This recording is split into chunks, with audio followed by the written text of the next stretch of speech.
Olá pessoal, bem-vindas e bem-vindos ao podcast do Manchetômetro. Eu sou André Madruga, jornalista e um dos pesquisadores do projeto e serei o mediador dessa semana. Antes de a gente começar, convido todas e todas a participarem da nossa campanha de financiamento coletivo. Para contribuir, basta acessar o link na benfeitoria, benfeitoria.com/manchetômetro. Toda ajuda conta muito. Nessa semana, o tema é Crise da Segurança Pública e Violência Política de Gênero. A crise de segurança pública que eclodiu na primeira quinzena de março no Rio Grande do Norte pode ser tida como reflexo de uma série de problemas enraizados não apenas no estado nordestino, mas em todo o Brasil. Sua face mais evidente e explorada pela grande mídia diz respeito ao alastramento do crime organizado e à insuficiência das soluções apresentadas por instituições e governo de diversas matrizes ideológicas em lidar com o problema da criminalidade. Mas há ainda dois outros aspectos fundamentais que, em geral, não recebem a devida atenção: as condições subhumanas do sistema penitenciário em todo o país e a violência política de gênero, envolvendo ataques e propagação de notícias falsas contra as mulheres que, especificamente no caso Potiguar, estão à frente da gestão do Estado. Para nos ajudar a destrinchar cada uma dessas dimensões, o Manchetômetro convidou a advogada e pesquisadora da Universidade Federal do Rio Grande do Norte, Brena Moniz. Oi, Brena, obrigado pela participação. Oi, André. Bom dia, Raíssa, aqui que estão acompanhando. Muito feliz de estar nesse podcast. E Raíssa Macedo, pesquisadora do Manchetômetro, doutoranda em Ciência Política pelo IESP-UERJ. Bem-vinda, Raíssa. Obrigada, André. É um prazer estar aqui. Muito bom conversar com você e com a Brena. Brena, para iniciar, a gente gostaria de te pedir para explicar a crise da segurança pública no Rio Grande do Norte, agora no início de março. Esse tipo de fenômeno ocorre há mais de uma década no Estado, mas o que leva a essa situação? Quais as medidas tomadas pelo governo e por que elas não funcionam? Então, eu acho que antes a gente precisa dividir esse momento, né, que é um problema que afeta todo o Brasil, entre a questão estrutural e sistêmica e outras mais relacionadas à realidade do Rio Grande do Norte, a bola de neve que vem se montando, né? Em relação à causa externa, tem dois motivos que são chaves para a gente entender a dinâmica desse problema, né? Que o primeiro foi a criminalização do tráfico de drogas, né? Esse sistema, a própria criminalização, ela nasce de uma carência do Estado também, né? Porque onde o Estado falta, a gente se organiza de outra forma. E quando eu falo carência do Estado, é que esses foram surgindo grupos que na academia a gente acaba chamando de grupos econômicos criminosos, né? Empresariais criminosos. E isso dentro da classe trabalhadora que muitas vezes não vê diante daquele trabalho uma possibilidade de não ser explorado e acaba indo para o caminho do tráfico enquanto uma forma de sobrevivência e também de melhoria de vida, né? E isso está completamente associado ao sistema capitalista e a como a concorrência desleal e toda essa macroestrutura que redondeia ali, digamos, o sistema econômico do país, atrelado também a o que se ocorre dentro das prisões, né? Que são o que a gente chama também de prisionização, né? Que é um aprendizado dentro da situação encarcerária, ali tanto diante da questão econômica enquanto política, porque o tráfico ele vai tanto de dentro da cadeia das ordens e de toda a sua dinâmica como para fora. Então é literalmente um comércio, né?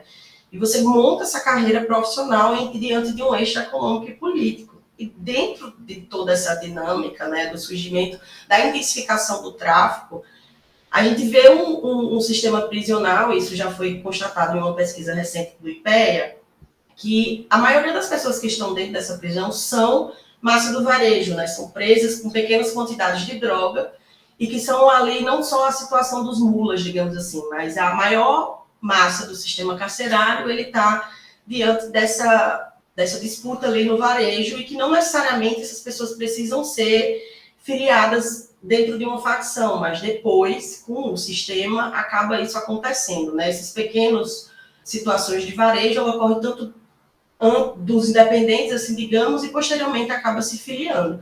Essa é a primeira situação no sentido de entender o tráfico de drogas. E a outra situação externa é na inaplicabilidade da LEP, né, que é a Lei de Execução Penal. A gente hoje tem uma lei, literalmente, que não é cumprida em qualquer canto do país.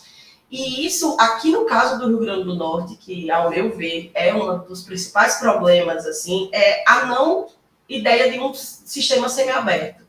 Né? Você não tem uma progressão de regime, você não tem as tornozeleiras que permitem a ressocialização desse apenado, né, diante da sociedade como um processo gradual. Então, você acaba gerando o quê? Uma superlotação, um problema de estrutura daquela dinâmica, né? E aí a gente trouxe também um outro relatório recente das condições, que você tem uma quantidade enorme de pessoas em situação de não liberdade no mesmo ambiente, numa célula pequena, em condições deploráveis, sem trabalhar num ócio, que você precisa sobreviver diante desse sistema.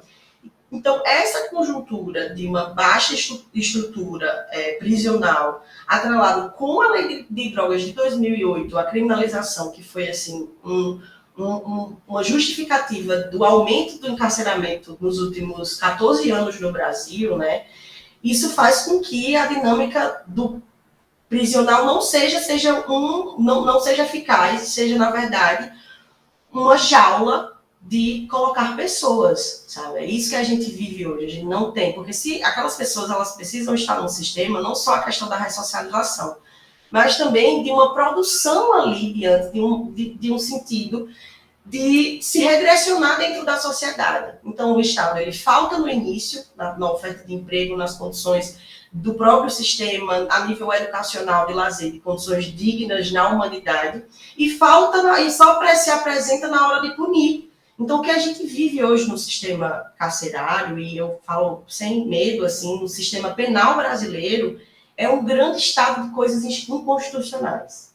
A gente usa essa palavra em direito e é uma situação de que eu não consigo te elencar, André, um ponto que esteja sendo descumprido, né? É importante que eu falo nessa primeira pergunta, nesse primeiro momento, que é um problema multideterminado. É um problema que ele vem de várias áreas. Aqui eu estou te dando uma superfície, uma palhinha, como a gente costuma dizer, de um problema complexo que envolve instituições punitivistas da nossa dinâmica em sociedade. Então, nunca vai ser um motivo. Eu não posso ter no Rio Grande do Norte aconteceu essa situação específica. Eu consigo te dimensionar que teve um sistema grande, né?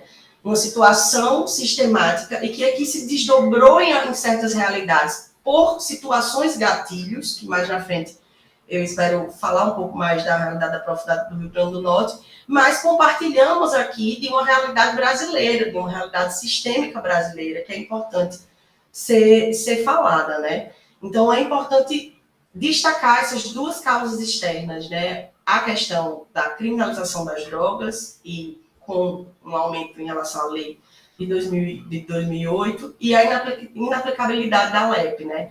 Que monta esse cenário propício à violência e produtora de grupos que vão ter uma capacidade ideológica também, de frente à tortura do Estado, né? Tipo, a ideia são grupos ideologizados, que eles têm um caráter de conjunto de ideias nesse sentido, de ver o Estado enquanto a opressão, né? O sistema seria aí o Estado, e eles têm uma clara confronto a esse Estado que oprime, né? Que foi surgindo mais desde o processo, aqui eu não queria só falar da realidade do Rio Grande do Norte, mas do Carandiru em 92, então a partir dali as coisas, aquele grande massacre, as coisas se intensificaram, e é aquilo que eu falo no início, né?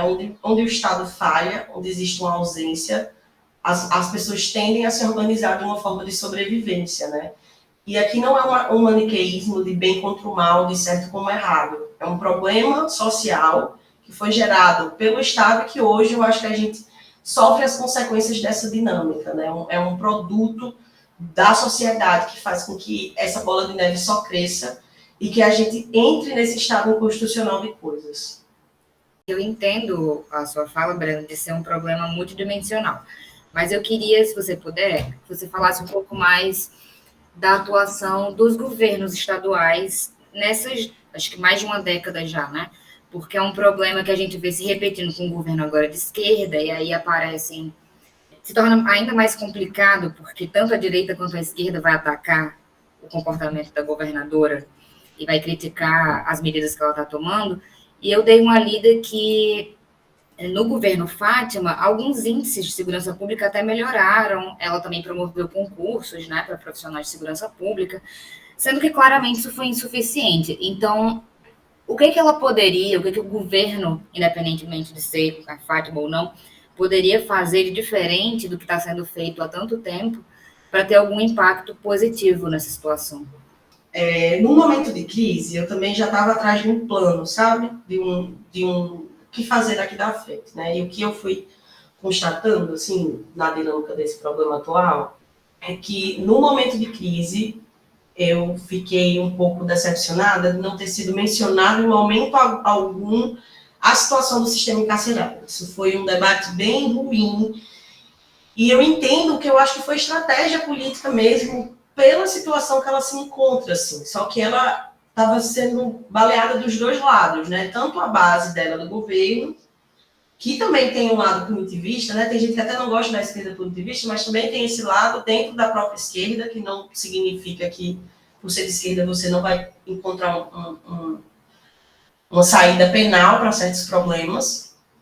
Mas eu senti falta na dinâmica dela, dentro dos posicionamentos, como ela não citou em momento algum. Ela veio citar, antes de ontem, eu teria que conferir aqui o tweet, falando que foi destinado uma verba e que ia começar um sistema de profissionalização em relação aos presídios. Esse foi o único momento que ela, nos últimos trechos, assim, que ela citou essa realidade. Então, a postura de Fátima, portar, isso é um dado importante. No primeiro tweet que ela faz em relação ao que estava acontecendo em segurança pública, já tinha uma foto do impeachment dela, sabe? Então, isso aí já entra a violência política, e a gente viveu uma crise dessa no outro governo, e como isso tomou outras proporções, sabe? Outras dinâmicas também dentro da sociedade. Eu acho que a gente vai falar um pouco mais disso lá na frente, mas Fátima tem esse recorte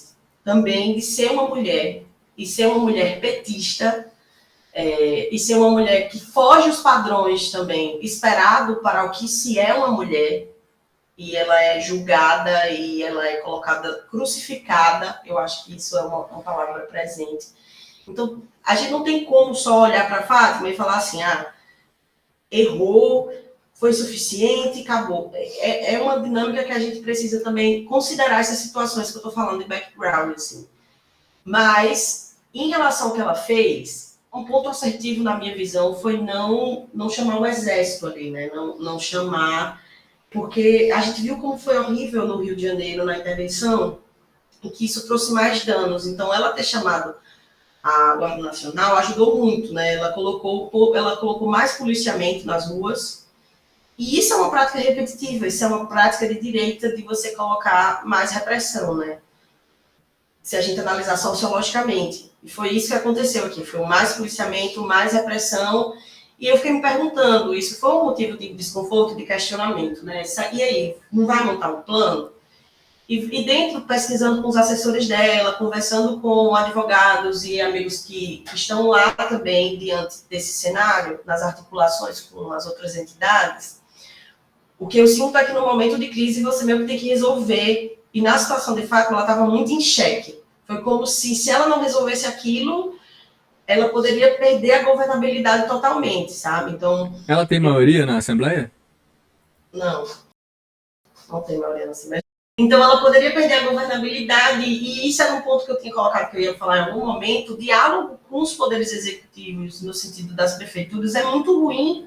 Álvaro Dias demorou dias para conseguir falar o que estava acontecendo em Natal, sabe? Então, assim, o que vem acontecendo e que se repete, e vai continuar se repetindo. A gente talvez possa estar daqui a 5 anos, a 3 anos, ou próximo ano, falando de novo desse mesmo problema prisional do sistema carcerário.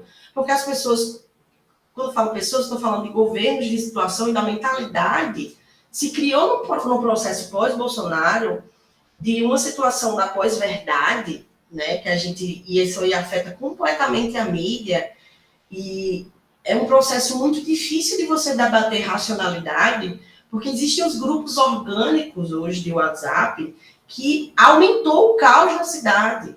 Eram mensagens do sindicato, você não sabia se era do sindicato, né, que é a facção regional daqui, e essas mídias orgânicas, eu não sei se seria o termo correto, mas elas tomaram uma proporção que comunica muito mais do que a grande mídia, porque você está ali numa transferência, você não confere a fonte, você está lendo aquilo rápido no WhatsApp, e eu não falo nem só de fake news no sentido de fabricar uma notícia falsa conscientemente por robô, todo aquele processo que a gente já conhece. Eu falo dos conselhos de bairro, tem um lá, Dani, que eu não posso chamar conselho, mas os grupos de bairro, que isso dimensionou ao nível de informação e fica muito mais difícil de você ter esse contato com a população, né?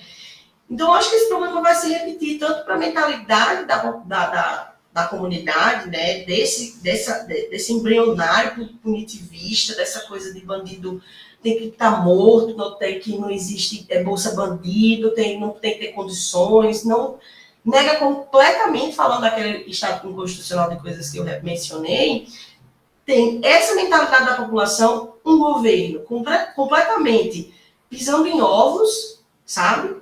De não pautar de não assumir um caráter do programa, né?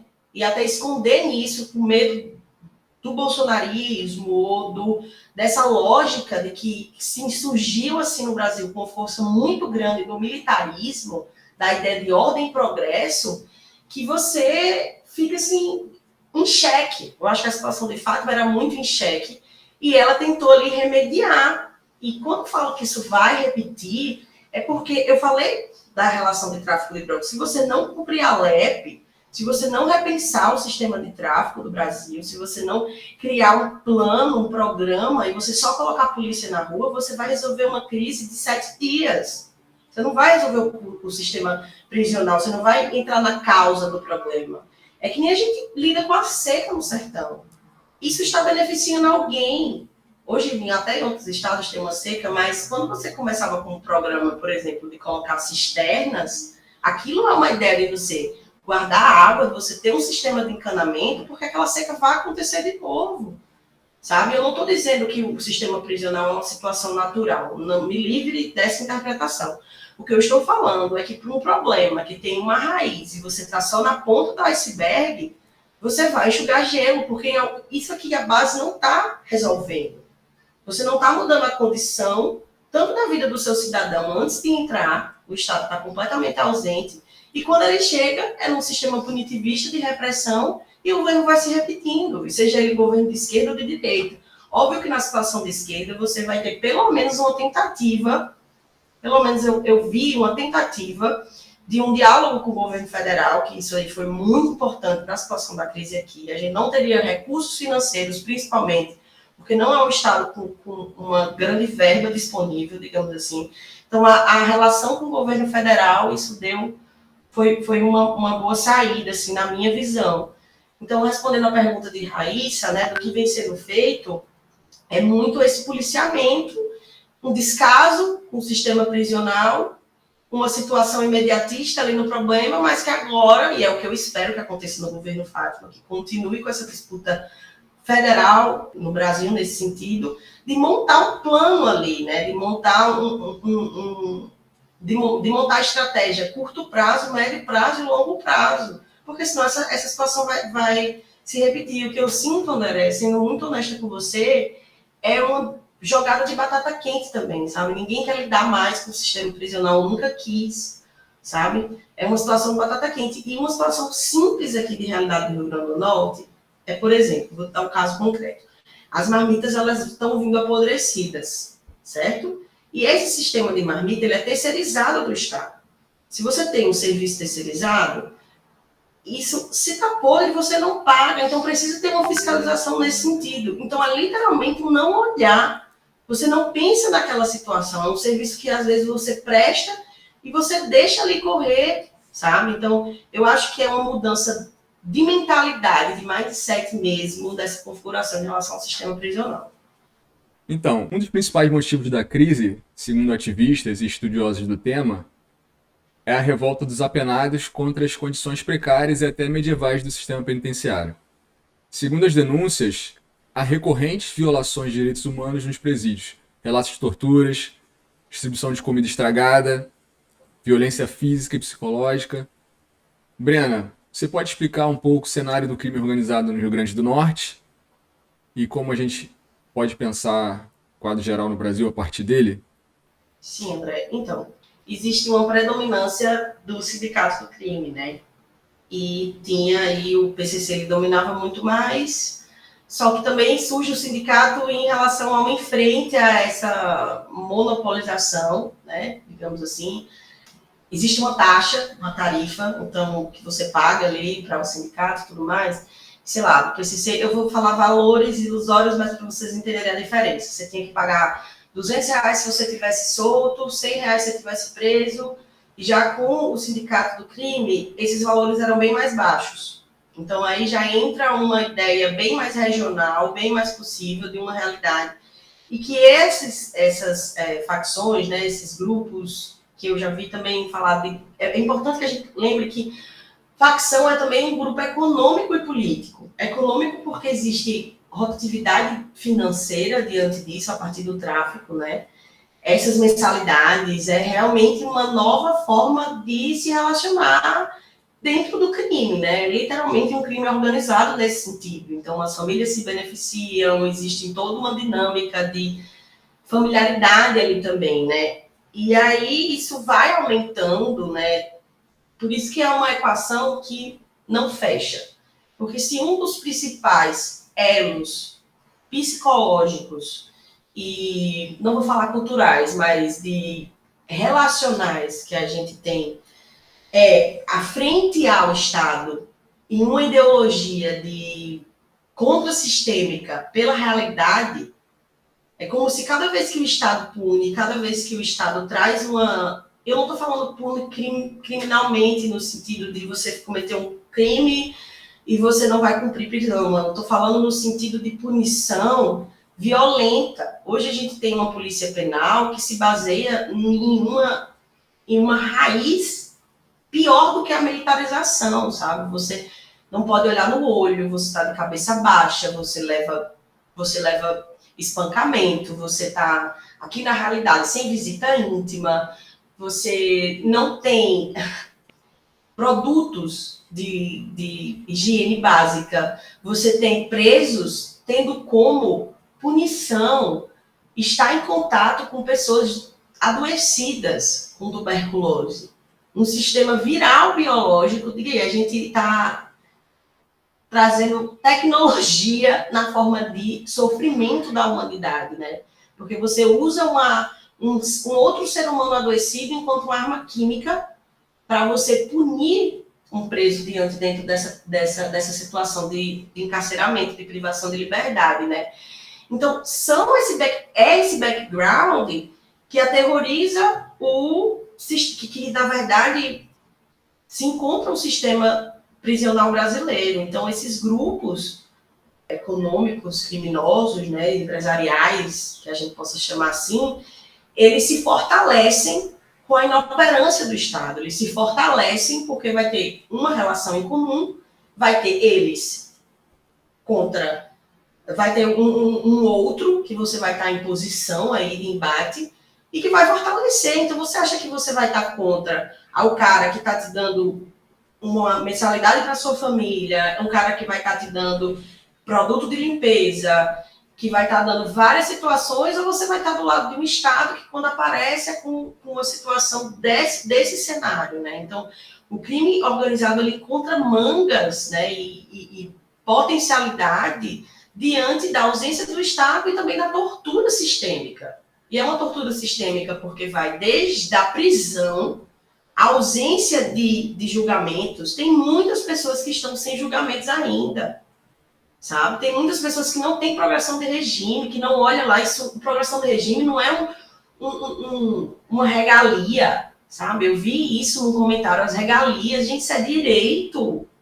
Da mesma forma que você tem direitos de uma moradia digna, direito de educacionais, você vai ter direitos. É uma sociedade, o surgimento da cadeia sabe? Isso que eu acho que é uma inversão de valores que a gente está vivendo.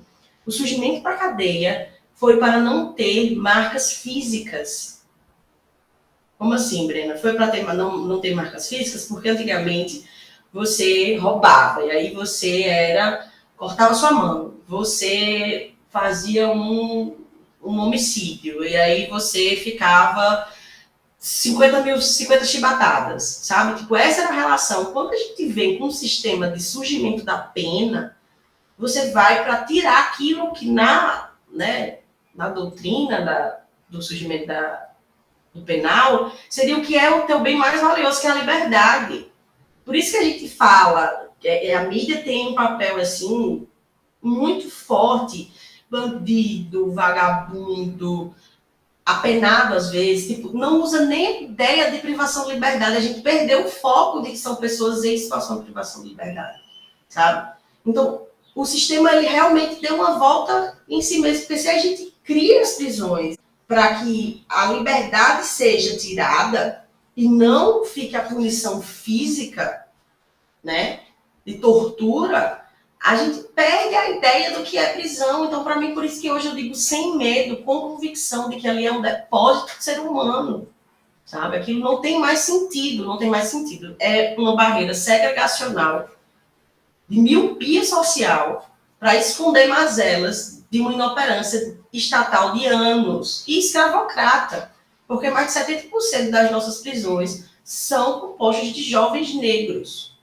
Então, é também um sistema racista, é também um sistema patriarcal, quando você vai ver a situação do sistema penal, do que envolve ele, né? Então, eu acho que a situação, nesse sentido, é o que eu acho de importante a gente fazer essas considerações de para que serve. Eu acho que essa pergunta é o que devia estar muito mais na mentalidade das pessoas, sabe? Pensar assim, por que existe um sistema penal? Por que existe uma prisão, sabe?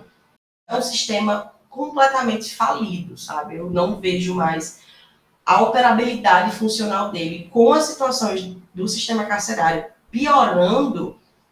É só um barril de pólvora que em algum momento vai estourar. Breno, uma curiosidade, tem milícia aí?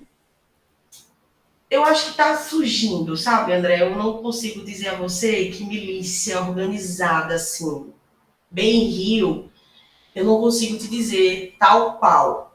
É o seguinte, tem grupos, e isso bem off ainda, que nem é considerado como milícia, assim, eu não tenho como dizer assim, André, compõe todos os requisitos para ser uma milícia. Mas a gente tem uma crescente com um deputado largatixa, sabe? Que ele está sendo caçado, e aí é show de horrores real dele, assim. Foi o mais votado, tá? Deputado estadual? Isso. É. E aí ele, conhecido de ex-policial, sabe? Ainda atua, não sei, eu não tenho como te afirmar se ele está atuando, mas é tipo assim, ele para mim vem sendo a cabeça disso, entendeu? E fazendo todo aquele jogo de mistura entre polícia que tem lei para o outro e não tem para mim, sabe? Tipo assim, mataram a filha dele, porque ele quer dizer que foi uma semana atirando no povo e, sabe? Tipo, é uma instauração de uma polícia e de ex-policiais, então esse processo vem surgindo sim, e principalmente na figura desse cara, porque ele mobiliza e vira à frente de nós policiais contra qualquer governo de esquerda, e vagabundo, e bandido, e corrupto, quando ele tá... É claro, todo mundo da cidade sabe que ele comete homicídio a queima-roupa, assim, sabe? Então, eu acho que o mais próximo de milícia que a gente pode ter é o surgimento e a força política desse cara, assim. Ele é bem icônico, bem midiático, bem vídeo, bem, sabe, recente. Ah, tá saindo aí um negócio que tá na minha cabeça por 20 mil. Pois olha aqui onde é que eu tô. É engraçado até. Chegou a hora que fica engraçado. Ele mostrando um vídeo assim no shopping. Eu tô aqui, ó, no shopping. Cadê, vagabundo? Vem me matar aqui. Então, é tipo... É uma criação de um cenário dele enquanto os bandidos e nessa ideia fora da lei, ele, mas dentro da lei, bandido que é para ser morto mesmo. Ele diz claramente, sei lá, em uma frase dele, ele afeta os direitos humanos. Então, acho que o mais próximo que a gente tem é nesse sentido. Além das condições desumanas que a gente já falou, uma situação de por que eclodiu agora, né? do nada, já estava ruim há muito tempo, mas isso também foi o que eu estava chamando de gatilho. Em algum momento eu falei de situação específica aqui, foi a transferência de certas lideranças dessas facções, e isso afetou a dinâmica financeira e econômica, né? Porque, como eu falei, é toda uma lógica empresarial criminosa.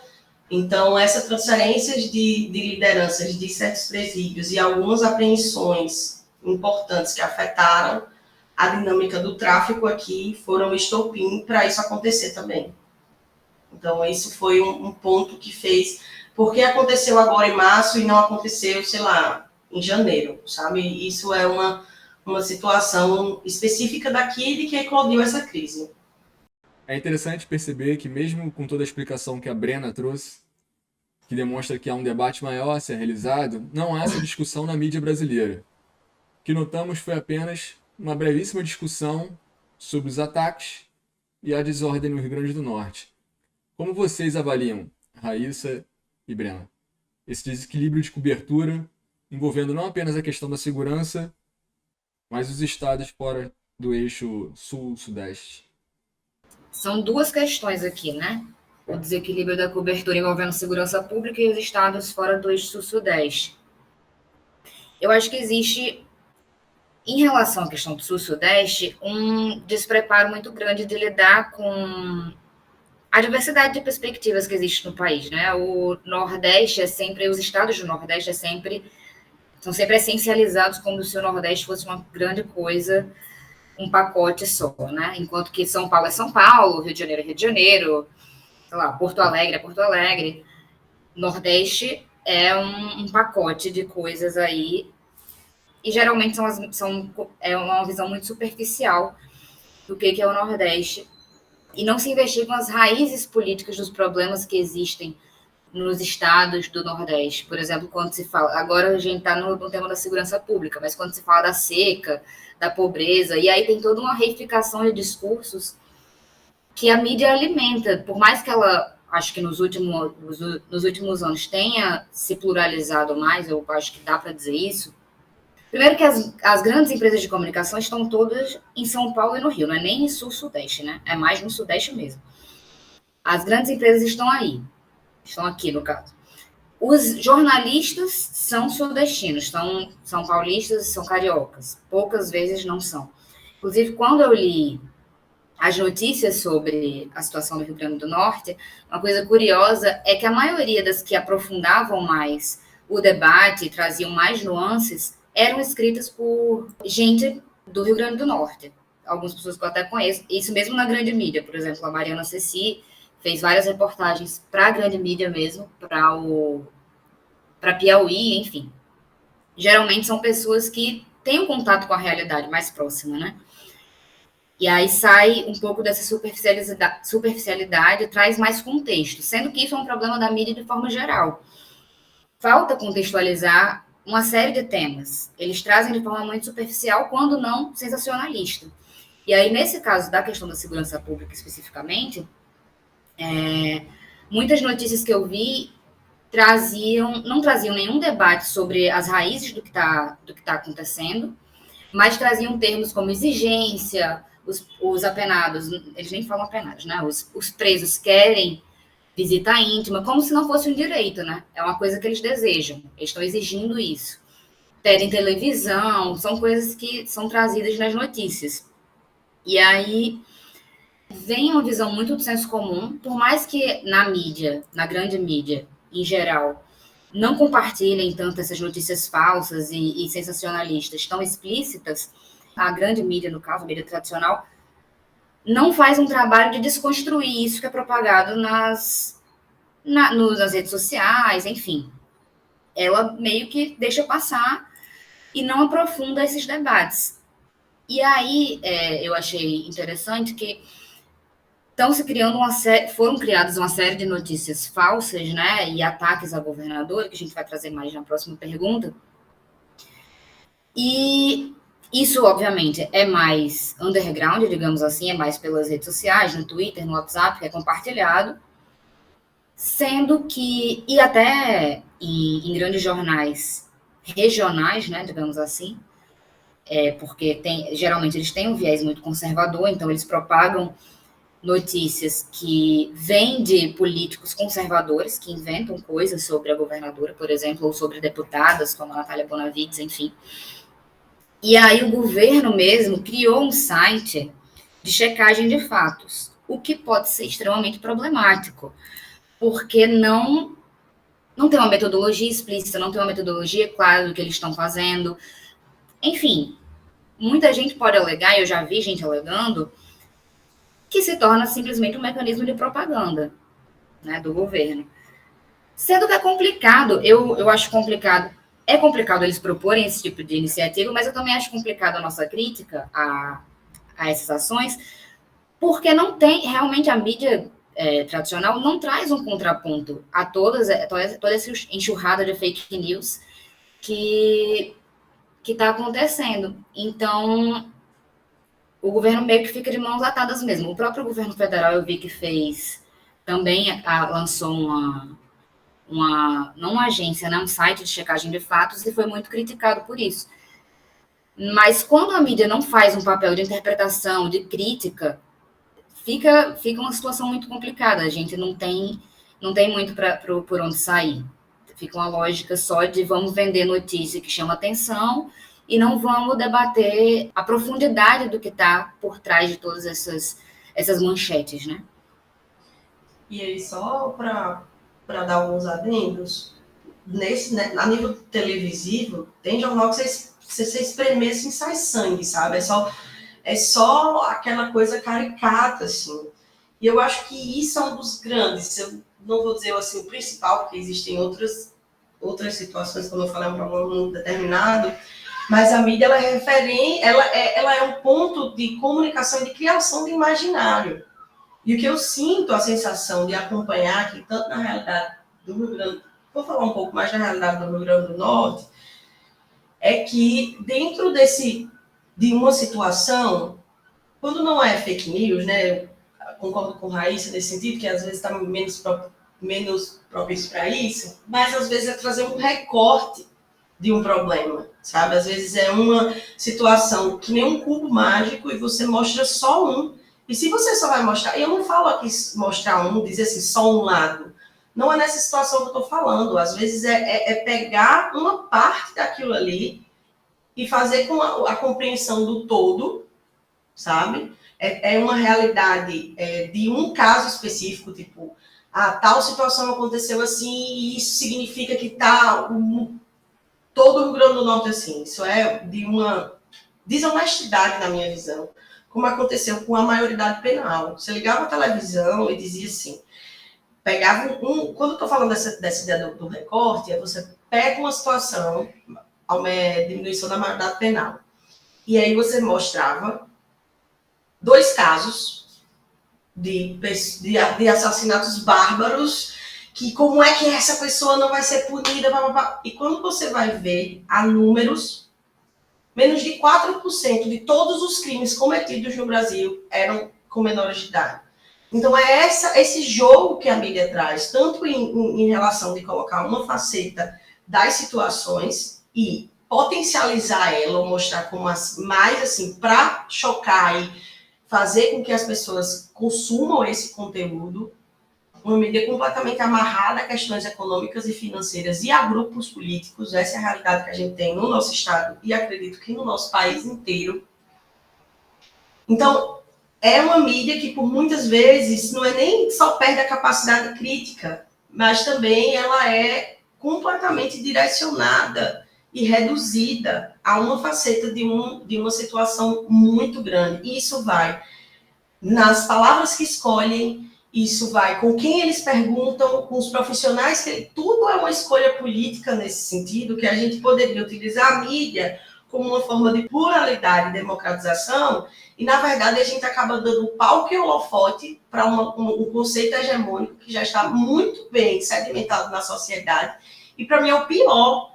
A mídia, no que eu acompanhei aqui no Rio Grande do Norte, ela acaba sendo um alimento para um sistema de desumanização do ser humano, porque você vai criando um imaginário daquela pessoa que é bandida, daquela pessoa que não tem direito, de que tem pessoa passando fome e a gente está querendo comida para quem cometeu algum crime, e você analisa essa situação. É como se fosse negado tudo que vai e volta. E hoje, nesse processo que a gente está no Brasil, que é um processo muito difícil, de disputa de símbolo, de linguagem, e como a mídia hoje ela tem um papel importante nessa disputa, porque só o que a gente acompanhou nos últimos tempos foi o debate de símbolo, na utilização da cor de roupa, na postura da pessoa, no tipo de cabelo, no tipo de cor de pele. Toda essa ideia construída pela mídia, ela reforça também uma espécie ou de ideologia ou de conjunto de ideias, e que a gente não pode mais ser inocente. E só para finalizar a minha frase, da mesma forma que eu acredito em ser coisas sistêmicas relacionadas ao sistema prisional e todo o direito penal em si também, enquanto não houver a democratização da mídia e mais espaços, e acabar com um sistema de concessões de 10 em 10 anos, como ocorre, quando não tiver uma reforma de espaços para adentrar pequenos grupos ou as mídias alternativas que existem hoje, a gente vai continuar com uma noção de mídia hegemônica que não tem disputa, não tem a oportunidade. E por isso a importância de podcasts como vocês, porque para estudar mais a fundo da realidade desse conteúdo, os melhores assuntos, as melhores manchetes e notícias e diálogos que eu vi foi dentro dos podcasts, né? Então, eu acho que também em relação a essa parte da mídia, a gente precisa pautar e defender essa democratização, sabe? Eu acho que nessa questão da democratização é muito importante também o fator descentralização. Como eu estava falando, as melhores matérias que eu vi sobre o caso do Rio Grande do Norte foram feitas por jornalistas nordestinos ou por portais que estão no estado do Potiguar, né? E geralmente portais mais progressistas. Só que não tem visibilidade, não tem recursos como essas grandes mídias. Então, é um fator muito importante aí também para a democratização da comunicação no nosso país. Com a eclosão da crise de segurança pública, outra crise surgiu: os ataques misóginos à governadora do Rio Grande do Norte, Fátima Bezerra, do PT. A governadora passou a ser alvo de uma série de notícias falsas e ataque de cunho misógino, inclusive por parte de outras lideranças políticas. O mesmo aconteceu com a deputada federal Natália Bonavides, também do PT, e outras lideranças femininas e de esquerda do Estado. Há discursos, por exemplo, que culpam estas mulheres pela crise e afirmam que elas não deveriam estar ocupando espaços de poder, mas cuidando da casa ou do marido, quando não as associam aos criminosos. Raíssa, começando por você, você considera que a repercussão da crise é maior e mais negativa pelo fato de ter mulheres no comando? E como você avalia o papel da mídia em sustentar ou contrapor essas narrativas? Olha, eu acho que sim, é maior e mais negativa por ter mulheres no comando, não necessariamente na grande mídia. Eu acho que por trás dos panos, né, nas redes sociais, e por a gente também estar não uma ascensão conservadora, porque agora a gente está voltando a uma certa normalidade democrática. Porém, ainda temos muitos líderes conservadores por aí, eleitos. Não só conservadores, extrema-direita, né? Isso que eu ia falar. Não necessariamente conservadores, mas reacionários de extrema-direita, né? Se fosse só conservadores, a situação estaria um pouco melhor, eu acho. Então, o que eu acho que tem uma visibilidade maior, mais negativa por ser Fátima Bezerra, principalmente, né? Não é simplesmente uma mulher, é uma mulher do PT, é uma mulher lésbica, não branca.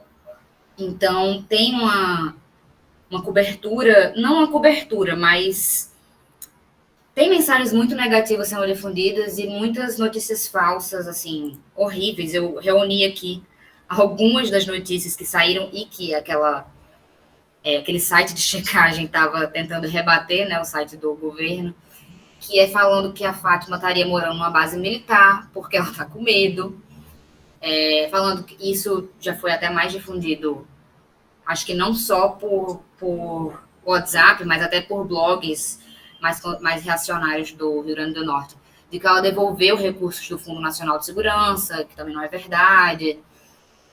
Tem falando que ela declarou que não queria que falou por WhatsApp, supostamente, né, segundo essa falsa notícia, que ela não queria que a polícia prendesse os criminosos, que ela viajou para a Europa, e, enfim, uma série de coisas. Já foi pedido impeachment da governadora. Bolsonaristas tentaram fazer, pelo que eu soube, não foi bem sucedido, mas tentaram fazer protestos pedindo o impeachment dela. Então, assim, uma escalada muito grande, e eu acho interessante comparar a cobertura dela em relação a outras figuras, né? Quando aconteceu, porque isso acontece, esse tipo de crise de segurança pública acontece há muito tempo no Rio Grande do Norte, como a gente está conversando. Quando era o último governador, por exemplo, Robson Faria, que é inclusive pai do ex-ministro da comunicação, Fábio Faria, não teve a mesma visibilidade que tem com a Fátima e não teve o mesmo nível, definitivamente não teve o mesmo nível de ataques à pessoa dele. Podiam até ter críticas ao governo, mas a pessoa dele, não vi isso. E, por outro lado, uma coisa interessante, trazendo o fator de ela ser uma mulher nordestina e petista, é que quando tiveram os ataques ao Eduardo Leite, né, o governador do Rio Grande do Sul, ataques homofóbicos, quando ele se declarou gay, houve uma comoção maior e um posicionamento por parte dos grandes jornais que a gente não vê quando se trata da figura da Fátima.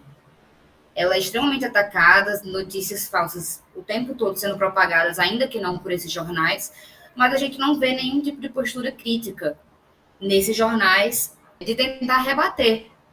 Não necessariamente para defender ela, mas, enfim, para trazer um debate minimamente civilizado para a esfera pública, né? E aí, quando é com o Eduardo Leite, isso acontece. Então, é curioso, assim, e claro, é o fator dela, é o que eu já falei, é o fator Nordeste, né? Ela vem do Nordeste, mas ela é uma mulher. Enfim, tem uma série de dimensões aí. Não defende o teto de gastos. Não defende o teto de gastos. Tem uma série de dimensões, né?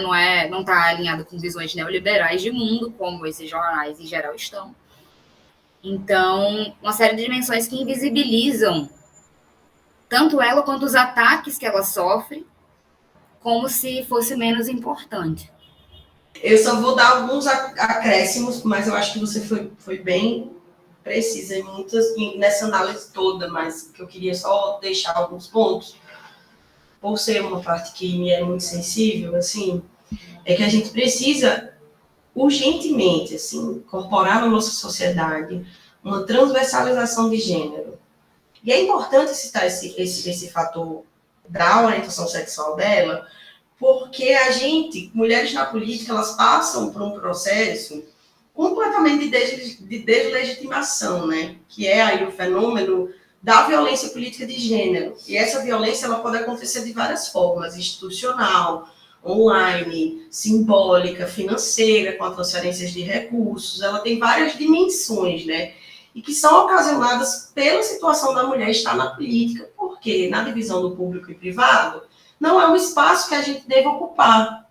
É um espaço que, na verdade, por isso que tem os tweets de volta para casa, de cuida do seu marido, e quando essa mulher ousa, a gente chega no pior, né, dos cenários, que é o feminicídio político, né, que foi, no caso, o assassinato de Marielle Franco, né, ele foi o estopim das maiores violências políticas que a gente possa identificar. E aí você percebe que chega 2 vezes mais quando a gente está disputando esses espaços pelo fator de gênero, sabe? E o que é muito simbólico isso, e é muito constatável, isso não é um achismo de Brena, isso não é uma visão de feminazia ou sei lá o que a gente precisa sempre estar colocando mulher acima de homem. Não é essa a realidade. É numa análise simples de conteúdo, quando você vai ver quais ataques são esses. Fátima é xingada de vaca, Fátima é xingada de fatão, na ideia de uma masculinização, porque é tão inoperante que uma mulher esteja na posição de maior poder dentro do Estado que eu preciso associar ela a um homem para ela ser reconhecida. É chamada de porca, de analfabeta, de que ela parece com a tia da cantina, de que ela não sabe nem andar, de que ela, xingando o sotaque dela, ainda tem questões assim, eu encontrei tweets de gente de fora fazendo clara coisa de xenofobia, clara situação de xenofobia ali, de você dizer assim, é por isso o Rio Grande do Norte está passando nisso, porque o Nordeste não sabe voltar, mais uma vez colocando a gente com uma grande gama de situação, né? Então, a situação de Fátima, né, ela passa por claramente uma situação de violência política de gênero, não só pelas violências da internet, xingando o corpo dela e a dimensão dela enquanto mulher, mas como na primeira tentativa de oportunismo eu vou desconsiderar essa mulher, toda no nível de que ela é incompetente, de que ela não vai conseguir, que muitas frases, pede para sair, pede para sair. Isso é uma das maiores pressões, se ameaça também, não ameaça no sentido penal da coisa, mas é uma afronte, é um sentido de desistência, de afetar ali a sua condição, e a gente já sofre. Nós mulheres já sofremos dessa síndrome de autossabotagem o tempo todo, porque todos os setores da nossa vida estão dizendo que somos insuficientes para estar ali. Isso faz parte de um sistema. Então, Fátima estar naquela presença é um rompimento de uma lógica, principalmente por ela não ser composta das oligarquias que dominam esse Estado há décadas, pela origem partidária que ela teve, pelas questões étnicas também, e ainda a orientação sexual embustida, se eu posso dizer assim. Sabe? Então, existe um atravessamento de violência psicológica em torno de Fátima, tanto da extrema-direita como da elite natalense, no sentido das questões de classe também, sabe? Porque ela incorpora e ela performa a mulher da Bocus, ela performa uma vestimenta muito não caricata do que se espera daquele modelo também de mulher. Ela não é uma pessoa padrão, ela é gorda, sabe? Ela é velha, tá ficando velha, digamos assim. Então, ela já quebra todas as dinâmicas do que a gente entende como feminilidade heteronormativa. Então, tudo isso cria um cenário de reprodução de violência política para o afastamento e para uma ideia maior. Não há espaço para ter mulher. E a gente só consegue falar, de fato, de mudanças estruturais se a gente começar a ter essa transversalidade de gênero. Tanto para entender a importância e a representatividade de Fátima, mas entender que um problema associado a ela nunca vai ser só um problema da competência política. A gente não debate o projeto de governo de Fátima. A gente debate, que eu digo enquanto sociedade, enquanto a mídia, a gente debate a competência enquanto pessoa dela, sabe? E isso é uma das maiores diferenças quando a gente compara com o governador passado. Ninguém falava do terno dele, ninguém falava da casa de praia dele, ninguém falava das empresas dele, ninguém falava do filho dele, da responsabilidade. Então, a gente consegue ter no Rio Grande do Norte uma comparação muito clara, porque tiveram muitos governadores e uma governadora recente, e a gente está sentindo como a mídia trata, como as pessoas tratam, como os próprios parlamentares, sabe? Existia um pacto de masculinidade, isso aí eu vou querer pautar aqui, que é uma situação que a gente precisa falar dentro da política. Existe um pacto de masculinidade que vocês acham que o prefeito Álvaro Dias reconheceria Fátima enquanto igual, mesmo que fosse uma pessoa de esquerda homem, teria uma associação muito melhor do que acontece com Fátima, sabe? Porque, querendo ou não, o governo do Estado, teoricamente, no sentido, ele ainda tem maiores competências do que o prefeito da capital da cidade. Então, é uma disputa de poder e uma relação de estou sendo governado por uma mulher. E a gente viu o que aconteceu da última vez que o nosso país foi governado pela mulher. A primeira vez que o nosso país foi governado por mulher, ela saiu num golpe de Estado em 2016. Então, Fátima, ela é uma ameaça à dinâmica e à produção de padrões nas competências políticas de que se envolta aqui no Estado. E uma ameaça à questão federal também. Porque a quantidade de gente que veio reproduzindo a situação do Rio Grande do Norte, atacando Fátima, isso foi uma das coisas, porque eu estou acompanhando os tweets dela desde o Observatório de Gênero, aqui eu também vou deixar o DEFEM, a minha base de pesquisa, e a gente fez um observatório de violência política nas eleições do ano passado, só que a gente não parou, então venho acompanhando as mídias do Brasil inteiro, fiquei com Fátima por questões óbvias também, e foi impressionante a quantidade de pessoas de outras regiões do Brasil vindo atacar Fátima com comentários misóginos, com violência política, alegando a incompetência e que só podia ser pessoa do PT, e sempre associada essa ideia a Lula,